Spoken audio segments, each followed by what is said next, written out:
No one trusts you, James, and no one should trust you. We just watched you last season quit in a crucial Game 7 and lay down on your team. James Harden has officially become one of the most undesirable players in the league. And it's not because he's not talented, because trust me, this man is just about the most talented guy in the NBA. He is just missing a ton of other things, like humility or understanding his role. And understanding said role may be the biggest reason why he keeps failing wherever he's at. And don't take it from me, this is literally the first thing he said when he was traded to the Clippers. I'm not a system player, I am a system, you know what I mean? Like, this is absolutely insane. Oh yeah, I forgot to mention, did you know the Clippers are terrible with James Harden? Like, worse now than they were before? Oh yeah, I couldn't have seen that one coming. Since James Harden has been on the Clippers, and at the time of recording this video, they are 0-4 with him on the team, and he's a minus 67 on the court. So basically, things are just about as bad as they possibly could be. Maybe in, say,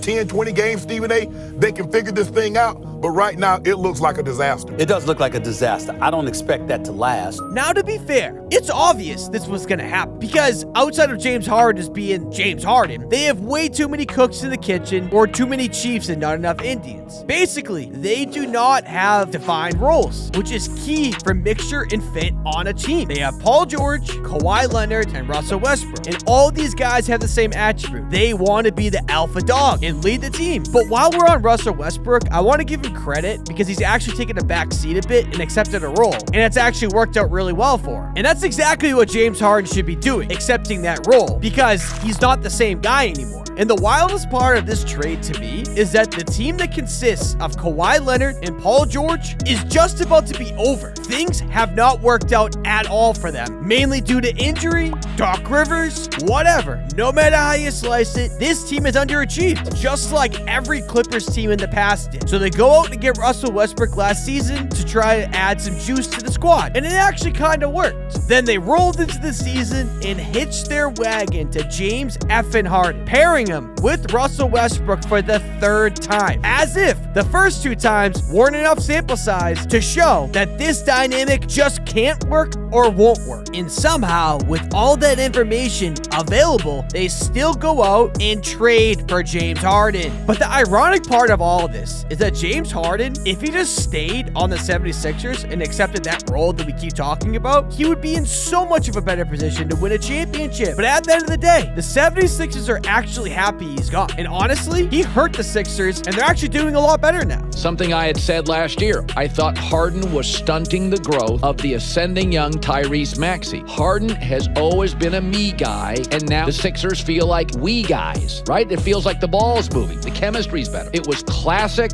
addition by subtraction. That is so insane. We are in a place where James Harden is actually better off your team than on it. I mean, end of the day, this really isn't the most surprising thing, because things have been coming up for years about how James Harden did his own thing and the team did whatever they could do to make him happy. But don't let me explain it. Let the Mavericks reporter who went viral for listing off a ton of things that absolutely destroys James Harden. And he would say, if I can talk to you, James, I hope you're taking notes. I'm telling you in advance, you're welcome for the wisdom about the spew. Because listen, I get on my knees every night and pray for someone to believe in me like Daryl Morey believed in you. You wanted a certain coach? They brought in Mike D'Antoni. You wanted to play a certain style? They played it. You wanted Dwight Howard? They brought him in and got rid of him when you were tired of him. You wanted Chris Paul? They brought him in and got rid of him when you were tired of him. They brought in your old friend Russell Westbrook. Listen, James, if you ever had those friends who had been bad roommates over and over and they complained about their bad roommates, this guy is terrible, the bad roommate here, they never thought, being self-aware enough, that they were the bad roommate. They're the problem. Hey, James, you're the problem. If this doesn't work this year in this system with this team, you're going to go point your fingers at everybody else and you're going to go back home and swipe right for another team. But the only issue is there's not going to be anybody left, because James, you're not the beard, you're not the system, you're the problem. I mean, honestly, this is like next level cooking. Like, it was so bad that the network this guy works on took down the video because it reportedly went against the network's values. But what really happened, if you ask me, is that someone in James Harden's camp or the NBA told them to take it down. But I want to be clear, I'm actually not joking when I say this. I kind of feel bad for James Harden, just a little bit, because although he wanted this trade to the Clippers, it's a tough spot because everyone is rooting him to fail or expecting it, even though he was the one who put all these unnecessary expectations on himself. And since getting traded to the Clippers, things have been rocky,